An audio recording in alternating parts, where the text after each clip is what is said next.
네, 뭐 나이가 들수록 사람이 젊어 보이고 싶고 젊어지고 그렇죠. 싶은 건 누구나 마찬가지일 것 같은데요. 우리 시청자님들 혹시 액티브 시니어라고 들어보셨나요? 이 액티브 시니어가 어떤 분들인고 하니 뭐 자신에 대한 투자도 아끼지 않으시고요. 또 나에 대한 투자와 여가 활동 이런 거에 상당히 적극적으로 나서는 그런 사람들을 액티브 네, 뭐 나이가 들수록 사람이 젊어 보이 네, 뭐 나이가 들수록 사람이 젊어 보이고 싶고 젊어지고 그렇죠. 싶은 건 누구나 마찬가지일 것 같은데요. 우리 시청자님들 혹시 액티브 시니어라고 들어보셨나요? 이 액티브 시니어가 어떤 분들인고 하니 뭐 자신에 대한 투자도 아끼지 않으시고요. 또 나에 대한 투자와 여가 활동 이런 거에 상당히 적극적으로 나서는 그런 사람들을 액티브 시니어라고 합니다.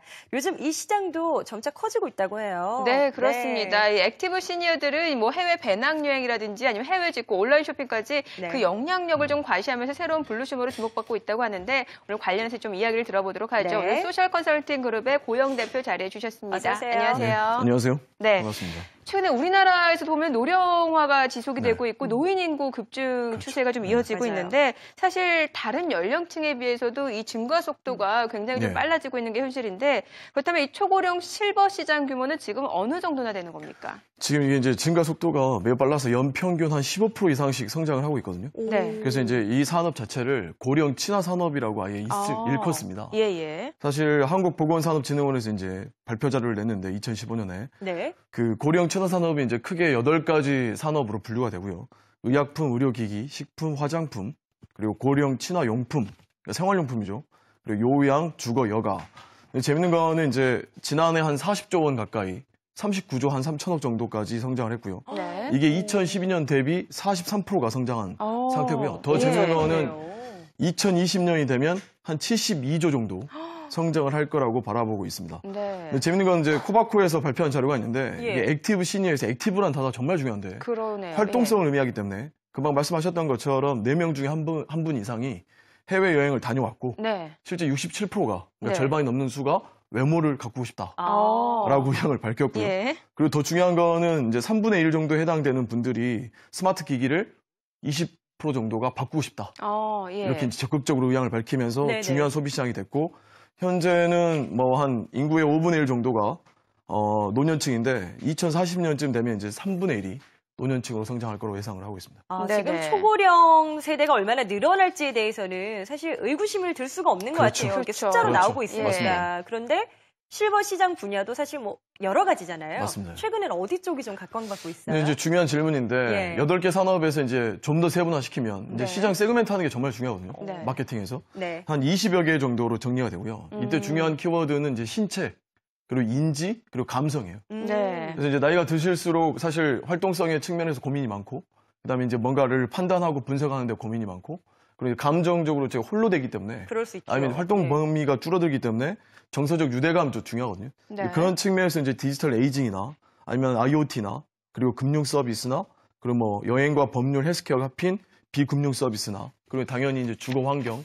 서비스들이 중요해지고 있죠. 네. 네. 또 최근에 이 실버 시장에서 좀 주목해 볼 만한 트렌드가 있다고 하는데 네. 어떤 게 있을까요? 사실 이제 활동 니즈의 다양화가 중요한 것 같아요. 예. 활동 니즈의 다양화. 그래서 이제 여가 산업 관련해가지고 문화 스포츠 관련해서 이제 다양한 여가 활동이 늘어나고 있고 그리고 이제 삶의 양식이 좀 많이 바뀐 것 같아요. 노년기의 정체성의 문제에서 고민도 많이 하시고 네. 삶의 목적에 대해서 고민하시다 보니까 왜냐하면 아시다시피 이제 저희 베이비부머 세대 이상들이 항상 너무 근면 성실하고 사셨기 때문에 그렇죠. 예. 보상에 대한 고민이 있으시거든요. 은퇴 예. 후에 또 그렇죠. 어떻게 살아야 될지도. 그래서 이제 실버 농법부터 해서 다양한 방식들, 뭐 실버 타운, 그리고 이제 친환경 먹거리나 맞춤형 형태. 그래서 친환경 시장에 대해서도 이분들이 주축이 되고 있다고 판단을 할 수 있을 것 같습니다. 네네. 저희가 액티브 시니어라는 그 어떤 층을 이야기하고 있는데 네. 가장 매력적인 부분이 뭐예요? 이분들의 가장 매력 포인트. 네. 사실은 이제 그 경제력이죠. 경제력. 사실 우리나라의 50대 이상의 인구가 한 35% 정도 되는데 네네. 이분들이 우리나라 전체 자산의 60% 이상을 가지고 계세요. 예. 오. 그래서 이제 20대들보다 2배 이상 소비가 높고요. 예. 그리고 이제 40대보다는 조금 낮은데 30대에 비해 350만 원 정도의 연간 소비가 더 되고 네네. 그리고 이제 더 중요한 거는 이분들이 시장을 빨리빨리 성장시켜가지고 아까 말씀드렸던 8개 산업에 대부분 15% 이상의 성장률을 보이고 있습니다. 네. 특히 여가 산업 시장 관련해서는 2012년도에 한 9조 정도 됐는데 2020년쯤 되면 26조. 그러니까 폭발적으로 성장을 하는 거죠. 근데 그런 식의 성장을 보이고 있고 특히 이제 또 주목해야 될 게 요양 시장이 한 3조 원 정도 됐는데 12년도에 네. 2020년 되면 한 10조 정도를 예상하고 있는 상태입니다. 정말 예. 계속 크는 거네요. 그렇죠. 네. 네. 그러니까 경제력이 받침이 되니까 폭발적으로 아마 다양한 형태의 소비 습관을 가지시면서 거기에 전략적 투자, 가치 투자를 하는 것 같습니다. 네. 액티브 시니어가 지금 슈퍼 소비층으로 부각될 수밖에 없는 그 배경들을 좀 저희가 짚어봤는데, 네. 자, 그렇다면은 실제로 이 슈퍼 소비층인 액티브 시니어를 공략한 시장으로는 어떤 그렇죠. 것들이 있습니까? 사실 이제 그게 이제 중요한 예. 거고, 네. 그리고 이제 시장에 대해서 계속 눈여겨봐야 되는데, 유통업계가 이제 관심이 많습니다. 항상 유통이 빠르잖아요. 그렇죠. 그런 측면에서 이제 건강식품과 헬스케어에 대해서 관심이 많고, 네. 요즘 이제 시니어 MD존이라고 해서 이마트도 만들어졌고, 그다음에 현대백화점도 헬스테크 이렇게 이제 만들고 있고요. 이미 G마켓은 시니어들과 화면을 공유해주는 서비스를 가지고 네. 있어가지고 상담을 해줄 때 화면을 조정까지 해줘서 훨씬 그래요. 쉽게 구매할 수 있도록 해주고 네. 보험업계나 교육업계 역시 거기에 맞는 형태 그리고 하나투어도 여행업계도 역시 시니어에 맞는 형태 상품들이 계속 나오고 히트를 치고 있는 상태입니다. 네. 실제적으로 히트 상품도 궁금한 게요. 이제 실버 시장이 커지다 보니까 맞습니다. 뭐 구체적으로 언급될 만한 상품이 있어요? 사실 그러게요. 이제 전 세계적으로 공통된 히트 상품들이 네. 있는데 대부분 이제 신체적 기능 저하 측면에서 상품들이 관심이 많고요. 네. 지팡이 하단에 램프가 날린다든가 아. 밤길에 조심하라고. 예. 그다음에 이제 뭐 지팡이가 의자가 된다든가. 네네. 일종의 이제 트랜스포메이션이죠. 그러네요. 그리고 이제 귀걸이형 디자인인데 보청기 형태로 돼 있고 어. 이제 패션 형태가 들어간 거죠. 예. 그러니까 이제 디자인 감각도 이분들이 워낙 중요시여서 네네. 그리고 이제 뼈가드부터 해서 뭐 고령자들 뼈를 보호해주는 뼈가드, 그죠? 그리고 이제 흡입, 소변 흡입하는 로봇에 휴메니 같은 그리고 이제 유연장 정말 키트가 또 다양하네요. 네네. 네, 유언장 키트는 또 좀 가슴 아프지만 유언장 그건 키트. 뭐예요? 네, 예. 미를 대비하는 거죠 이제 본인의 아. 문제가 생길 수 있는 아. 사고나 안전에 문제가 생길 수 있으니까 예, 예. 그런 식의 상품들이 활성화되고 있습니다. 예. 네.